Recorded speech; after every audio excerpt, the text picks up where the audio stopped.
September 14, 1859, 2:47 a.m., Magnolia Grove Plantation, Natchez, Mississippi. The cicadas had fallen silent. In the oppressive heat of a Mississippi September night, even the insects seemed to hold their breath. Jonah Washington moved like a shadow between the whitewashed overseer quarters, his bare feet making no sound on the dew-slick grass. The moon, a thin crescent hanging low in the star-scattered sky, cast just enough light to reveal the gleam of sharpened steel in his weathered hand. Behind him, 5 windows glowed faintly with the dying embers of oil lamps. 5 men slept soundly, their bellies full of whiskey and their consciences unburdened by the day's cruelties. They had no idea that death walked among them, patient and purposeful as the Mississippi River itself. Jonah paused at the first window, peering through the gap in the shutters. Inside, Samuel Creek lay sprawled across his narrow bed, mouth agape, snoring with the rhythm of a man who had never known fear. The overseer's whip hung on a peg beside the door, the same whip that had opened fresh wounds across Jonah's back just hours before. The slave's fingers tightened around the bone handle of his blade. Before we begin tonight's story, let me ask you something. Where are you watching from right now, and what time is it there? Don't forget to like and subscribe for more real-life stories. Tonight, the screams would come from different throats. The making of a killer Jonah Washington had not been born to violence. Once, in what felt like another lifetime, he had been a free man in Charleston, working as a carpenter with hands skilled enough to craft furniture for wealthy merchants. He had married young, to a seamstress named Ruth, whose laugh could chase away the darkest clouds. They had dreams, small dreams perhaps, but their own. A little house with a garden, children who would learn to read and write, but dreams like morning mist have a way of vanishing when the sun rises harsh and unforgiving. It was 1854 when the slave catchers came. Jonah's papers, proof of his freedom, had been declared forgeries by a corrupt magistrate bought and paid for by those who saw profit in human flesh. In a single night, his world collapsed. Ruth was sold south to a sugar plantation in Louisiana, disappearing into the machinery of bondage like a stone dropped into dark water. Jonah found himself shackled in the hold of a ship bound for Natchez, his carpenter's hands now property of Nathaniel Ashford, owner of Magnolia Grove Plantation. Magnolia Grove sprawled across 3,000 acres of rich Mississippi Delta soil, its fields stretching to the horizon in endless rows of cotton that rippled like a white sea under the blazing sun. The main house, a monument to Greek revival grandeur, stood at the plantation's heart with white columns rising majestically from a wide veranda. But for the 300 souls who toiled in its fields, Magnolia Grove was not paradise. It was purgatory. The plantation was ruled by Ashford's 5 overseers: Samuel Creek, Thomas Brennan, Jacob Morse, William Hendricks, and Augustus Pike. These were men who had turned cruelty into an art form, each competing to see who could extract the most labor from human chattel through fear and brutality. Samuel Creek, the head overseer, was a lean man with pale eyes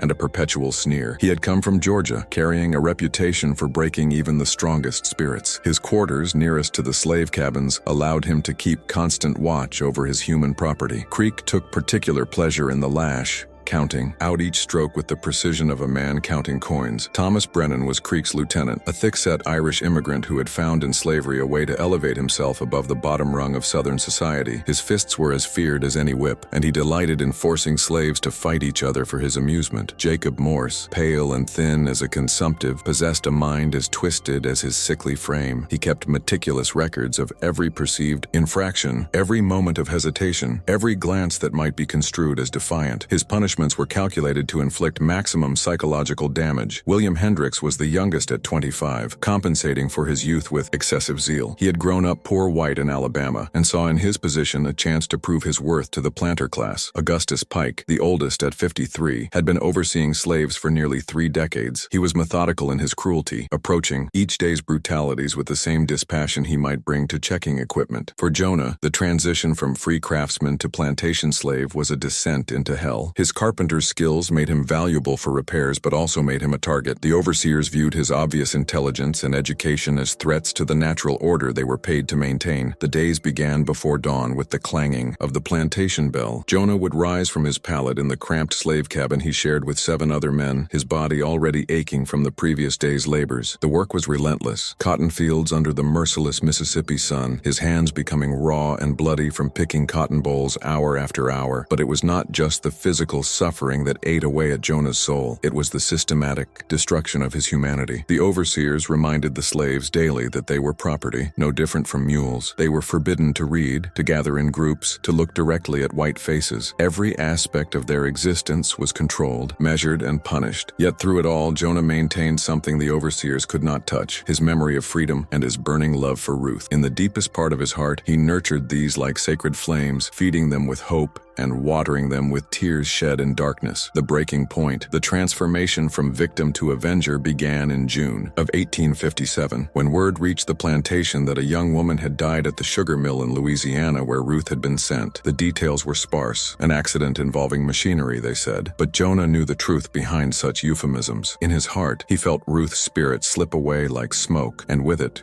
went something essential in himself. Samuel Creek noticed the change immediately. "You've been looking mighty peaked lately, boy," Creek said one scorching July afternoon. "You ain't thinking about that yellow gal they sent to Louisiana, are you? Well, let me tell you something. She ain't thinking about you. Dead folk don't do much thinking at all." The second crack came in August, when a new slave arrived, a boy of 16 named Daniel, fresh from the auction block in New Orleans. His eyes still held the bewildered terror of someone whose world had just collapsed. Jonah saw himself in that boy and felt something paternal stir in his chest. Daniel was assigned to work alongside Jonah on carpentry projects. The boy was quick to learn and eager to please, perhaps believing that good behavior might improve his situation. Jonah tried to teach him the unspoken rules of survival: keep your head down, work quickly, never look the overseers directly in the eye, and never show emotion when they spoke to you. But Daniel was young, and youth believes that justice will eventually prevail. When Thomas Brennan struck an elderly slave woman for stumbling while carrying water, Daniel stepped forward instinctively. "Please, sir," he said, his voice cracking. "She didn't mean no harm." Brennan's fist caught Daniel across the jaw with a sound like an axe biting wood. The boy crumpled to the ground, blood streaming from his split lip. "Did I ask for your opinion, Buck?" Brennan snarled. "Did I ask for anything at all from you?" That night Daniel wept quietly into his thin blanket. Jonah lay on his own pallet, listening to the boy's muffled sobs and feeling something cold and hard crystallizing in his chest. The final crack came on a sweltering September morning, just days before his night of vengeance. Daniel, weakened by poor food and relentless heat, began to fall behind in his cotton picking. Jacob Morse noticed immediately. "Boy, you think this is some kind of holiday?" What followed was butchery. Morse ordered Daniel stripped and tied to a wooden post. The other slaves were forced to continue working while the sounds of leather striking flesh echoed across the plantation. Jonah counted 60 lashes before it ended. Daniel died that night in Jonah's arms, his body too damaged to continue the fight for life. His last words were a whispered apology for being weak, for causing trouble, for failing to be stronger. As Jonah held Daniel's cooling corpse, feeling the boy's blood seep through his shirt, something fundamental shifted in his soul. The grief for Ruth, the rage suppressed for 5 years, the desperation of watching others suffer, all of it coalesced into something pure and terrible. In the following days, Jonah began to plan with methodical precision. He studied the overseers' routines, noting when they retired, which drank heavily, how deeply they slept. He found what he needed: a straight razor, stolen from Creek's own quarters, honed to surgical sharpness. The other slaves sensed the change, but were wise enough not to ask questions. There was something in Jonah's eyes now that reminded them of a wolf circling a campfire, patient, predatory, waiting. 2:47 a.m., Samuel Creek's quarters. Jonah approached the head overseer's cabin with the patience of a man who had waited 5 years for this moment. Creek lay sprawled across his bed, one arm hanging over the edge, a half-empty whiskey bottle testament to the evening's celebrations. His breathing was deep and regular, interrupted by snorts and mumbles of untroubled dreams. The window latch was simple. Jonah's carpenter skills served him well. Within moments, he had worked it free and eased the shutters open just wide enough to slip through. Pike's quarters were sparse but comfortable.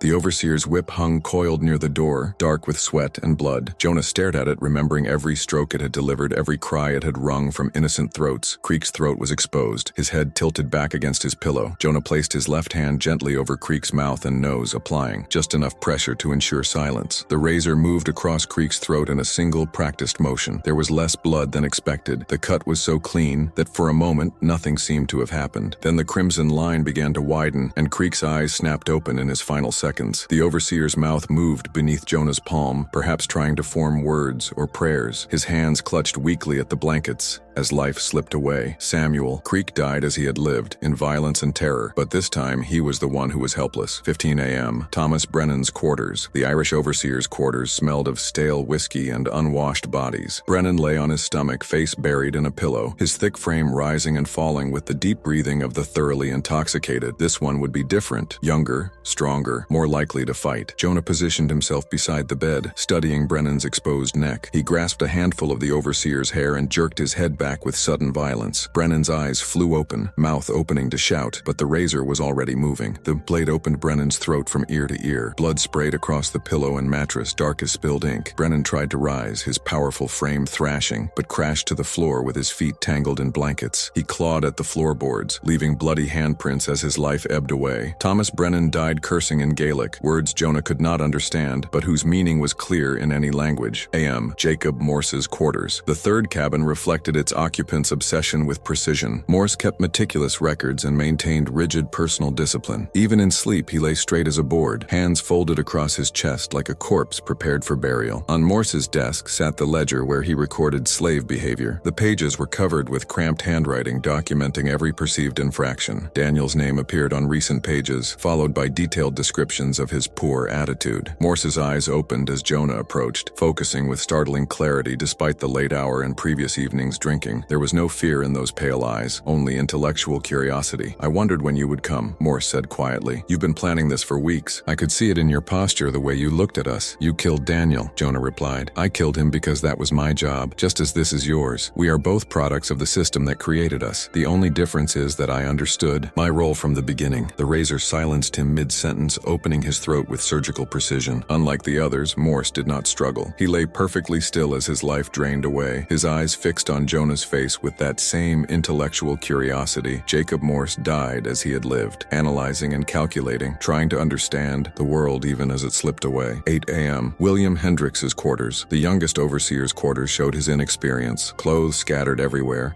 empty bottles, general disorder. Hendricks lay sprawled across his bed like a man who had fallen rather than lain down, his shirt half unbuttoned, boots still on his feet. His window stood wide open, as if inviting the world to enter. Unlike the others, Hendricks woke as Jonah approached, his young reflexes still quick despite the alcohol. His mouth opened to shout an alarm, but Jonah's hand clamped over it, stifling the cry. "You remember Daniel?" Jonah whispered. "That boy you helped Morse whip to death? You remember how he begged you to stop?" The razor moved with practiced efficiency, opening Hendrick's throat in a single clean stroke. Unlike Morse's calm acceptance, Hendricks died in terror, his young eyes holding all the fear he had spent months inflicting on others. M. Augustus Pike's quarters. The final cabin was larger and better maintained, befitting Pike's status as the most experienced overseer. Unlike the others, Pike had heard the soft sounds of Jonah's movements through the night. The old overseer sat propped up in his bed, a pistol in his hands, waiting with the patience of a man who had survived 3 decades in a dangerous profession. "Was wondering when you'd get to me," Pike said calmly as Jonah appeared at the window. "Heard you visiting the boys, can't say I'm surprised. Gun's not loaded anyway," Pike continued as Jonah paused. "Waste of good powder to kill a slave. Master Ashford wouldn't appreciate the expense." "You know what's going to happen when they find those bodies?" Pike asked conversationally. "Master Ashford's going to hang every slave on this plantation. 300 people are going to die because you couldn't accept your place in the world." 300 people been dying anyway, Jonah replied, just slower. "At least this way they'll know somebody fought back. Will they? Or will they just know that somebody made their suffering worse? I reckon we'll find out,"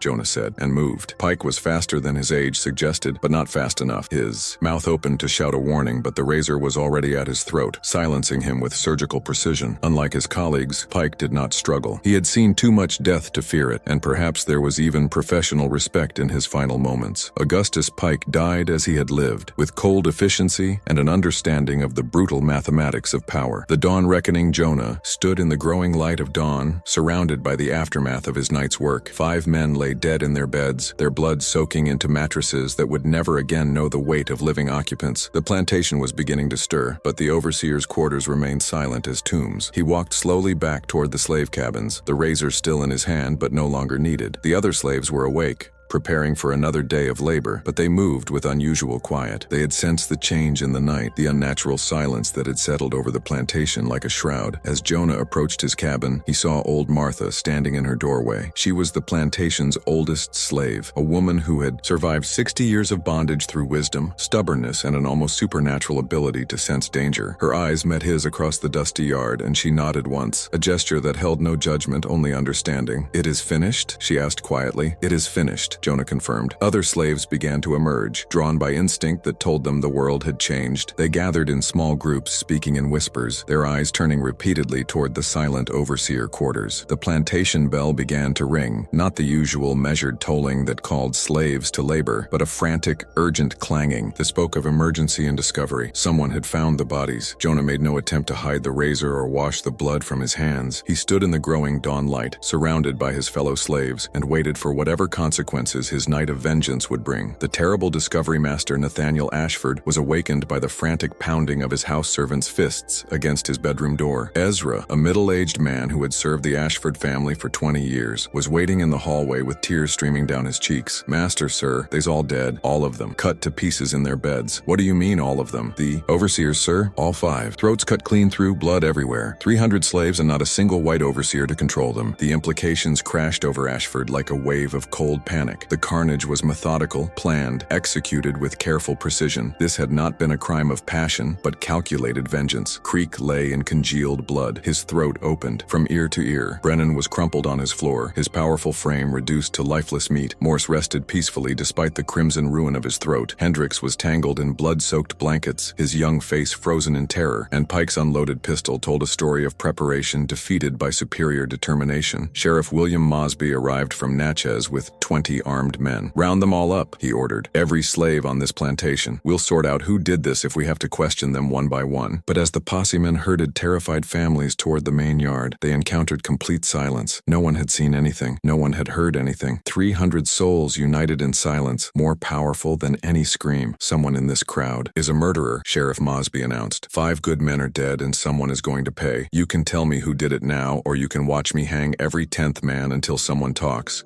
It was then that Jonah Washington emerged from the crowd. He walked with measured steps, his head held high for the first time in 5 years. The bloody razor was still tucked into his belt, visible to all who cared to look. "I am the one you seek," he said clearly. "Jonah Washington, I killed them all." The price of justice, what followed, was not a trial, but the swift arithmetic of retribution. Jonah was chained to a post while Sheriff Mosby and Master Ashford decided his fate. Hanging was too merciful. The killer needed to be made an example that would discourage other slaves from following his path. But even as they planned his torture and execution, both men felt unease. 5 experienced overseers had been killed without a cry for help, without any sign of struggle. The killer had moved through their quarters like death itself, silent, inevitable, unstoppable. The execution was set for the following morning, with the entire plantation's slave population forced to witness Jonah's slow death as a lesson. But as night fell, strange things began to happen. First, the dogs began howling, not usual baying at the moon, but sustained, mournful sounds that echoed from every corner of the plantation. Then the whispers began. Slaves spoke of shared dreams, visions of Daniel walking among them, his wounds healed, his young face peaceful at last. Near midnight, every light in the plantation suddenly flickered and died simultaneously. For nearly an hour, Magnolia Grove lay in absolute darkness. When the lights returned, they revealed Jonah Washington standing free in the plantation yard, his chains lying broken at his feet. The guards lay unconscious around the whipping post, unmarked but deeply insensible. Sheriff Mosby's posse searched from dawn to dusk, but Jonah Washington had vanished as completely as if the earth had opened to swallow him. The silence that speaks. In the weeks following the night of silent vengeance, Magnolia Grove struggled to return to its previous rhythms. Ashford hired new overseers with impressive credentials, but they found their authority strangely diminished. The slaves had tasted something they had almost forgotten, the possibility that their oppressors could be vulnerable. The new overseers attempted to establish authority through increased brutality, but their efforts accomplished nothing beyond exhausting themselves. The slaves absorbed punishments with stoic endurance, meeting violence with a silence so complete it bordered on the supernatural. Stories began to spread beyond Magnolia Grove, carried by secret networks connecting plantations throughout the Mississippi Delta. Slaves spoke of a night when 5 overseers had died without making a sound, when justice had walked among the quarters with a razor blade and purpose as sharp as steel. The tales grew in the telling. Some said Jonah had been visited by spirits of all the slaves who had died under the overseers' whips. Others claimed he had made a bargain with darker powers, trading his soul for his tormentors' lives. The white authorities tried to bury the story completely. Newspaper accounts mentioned only that several plantation employees had died in a disturbance, quickly resolved. Official records spoke vaguely of an incident requiring law enforcement intervention, but silence, like water, finds cracks in even the strongest foundations. The story spread through underground networks of resistance, passed by preachers and seamstresses, by riverboat workers and house servants who could move more freely than field hands. Master Ashford, retired, haunted by nightmares of razor blades and silent vengeance, began drinking heavily. He installed bars on his windows and hired armed guards. Within 2 years, he was forced to sell Magnolia Grove at significant loss, his ruin hastened by a plantation that seemed cursed by invisible forces. The underground legend as the 1850s drew to a close and the nation lurched towards civil war, Jonah Washington's story took on new life. In secret meetings held in slave quarters throughout the South, his name became a symbol of resistance, proof that even the most oppressed could strike back at their oppressors. Harriet Tubman, making dangerous journeys along the Underground Railroad, carried tales of Jonah as she guided escaped slaves toward freedom. The story gave hope to those who had lost it, courage to those who had forgotten what courage meant. Frederick Douglass, in speeches to Northern abolitionists, spoke carefully about isolated incidents of slave resistance demonstrating the inherent human desire for freedom. He never mentioned Jonah by name, but his audiences understood the message. The enslaved were not passive victims, but human beings capable of determining their own destinies. In rice fields of South Carolina, tobacco plantations of Virginia, and sugar mills of Louisiana, slaves whispered Jonah's name like a prayer. "Remember Jonah Washington," they would say when the whip fell too heavily. "Remember that even the strongest chains can be broken." But perhaps the most significant impact was felt in the drawing rooms of the white elite. Plantation owners began to look at their human property with new eyes, seeing not docile chattel but potential instruments of retribution. The comfortable fiction that slaves were naturally suited to bondage became harder to maintain when confronted with evidence of such calculated resistance. These fears contributed to the increasingly paranoid atmosphere that would help trigger the Civil War. Southern society began to see threats everywhere, in every gathering of slaves, every whispered conversation, every act of apparent defiance. The war years and beyond. When the Civil War erupted in 1861, Jonah Washington's story took on new significance. As Union armies pushed into Confederate territory and thousands of slaves fled to freedom, tales of individual resistance merged with larger narratives of liberation and justice. Contraband camps, settlements of escaped slaves protected by Union forces, buzzed with stories of those who had struck back. Some claimed to have known Jonah personally, though accounts varied wildly. One elderly woman insisted she had seen him working as a carpenter in Tennessee, helping build churches for freed slaves. A former house servant swore he had glimpsed Jonah among Union troops, wearing blue uniform and carrying a rifle instead of a razor. The truth became less important than the meaning people found in the story. Jonah Washington had become proof that the enslaved were not helpless, that resistance was possible, that justice might sometimes wear a dark face and carry a sharp blade. When the war ended and slavery was abolished, the story served as both inspiration and warning. For those who had suffered under the lash, it offered vindication, proof that their pain had not been invisible, that their oppressors had not escaped all consequences. For those who had profited from slavery, it reminded them that some debts could not be forgiven or forgotten. The fading echo. As the 19th century gave way to the 20th, and as America struggled to forget the uncomfortable truths of its slaveholding past, Jonah Washington's story began to fade from collective memory. Official histories preferred to focus on legal and political aspects of slavery's end, downplaying individual acts of resistance that might make white readers uncomfortable. But in communities built by former slaves and their descendants, the story persisted. Grandparents told it to grandchildren on quiet evenings. Preachers alluded to it in sermons about divine justice. Musicians wove hints of it into blues songs that spoke of dark nights and sharp knives and the satisfaction of settling old debts. The physical evidence gradually disappeared. Magnolia Grove changed hands several times before being abandoned. In the 1890s, the main house succumbed to rot and decay. The slave quarters were torn down by scavengers. The overseer cabins, avoided by superstitious locals, simply collapsed under neglect. By 1920, nothing remained but foundation stones overgrown, with kudzu and ancient oaks that had witnessed so much suffering. Hunters sometimes reported strange feelings in the area, a sense of being watched, sounds like whispers on the wind, shadows that moved independently of trees. During the civil rights movement of the 1950s and 1960s, some activists rediscovered Jonah's story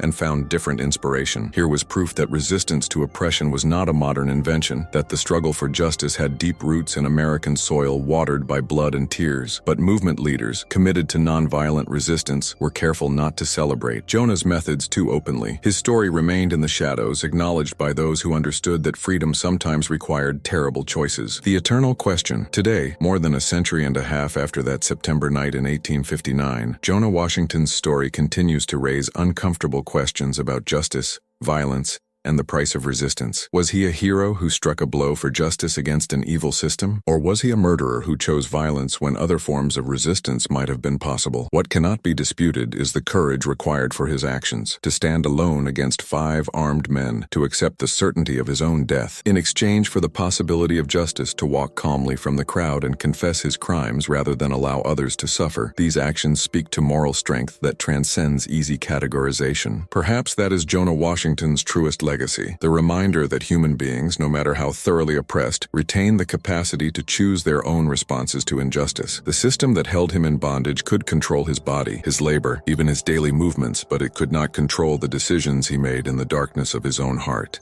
The 5 overseers of Magnolia Grove believed they were safe because they could not imagine their victims as anything more than property, tools that might break but would never consciously choose to strike back. That failure of imagination cost them their lives and revealed the fundamental weakness in any system built on the denial of human dignity. On quiet nights in rural Mississippi, when the cicadas sing their ancient songs and the moon hangs thin as a blade in the star-scattered sky, some folks claim you can still hear whispers on the wind. Stories of a man named Jonah Washington, who loved a woman named Ruth and mourned a boy named Daniel, and who proved that even in the darkest times, justice sometimes finds a way to sharpen its own blade. Whether Jonah Washington escaped to live as a free man in some distant territory, or whether he died fighting for his liberty in the Mississippi wilderness, no one can say with certainty. But his story lives on, carried in the blood and memory of those who refuse to forget that freedom, like justice, sometimes comes at the edge of a blade wielded by hands that have learned too well the lessons their oppressors taught them. The razor that claimed 5 lives in September 1859 cut deeper than flesh and bone. It severed the comfortable assumptions that allowed good people to ignore evil, that permitted civilized society to build prosperity on a foundation of human suffering. And in doing so, it carved Jonah Washington's name into history with a permanence that no amount of official silence could erase. Some debts can only be paid in blood, and some stories, no matter how uncomfortable they make us, demand to be told until their lessons are finally learned. The cicadas still sing in the Mississippi night, and the moon still hangs like a thin blade in the darkness. And somewhere in the space between memory and legend, between history and hope, Jonah Washington walks eternal, a reminder that justice delayed is not always justice denied, and that even the longest night eventually gives way to dawn.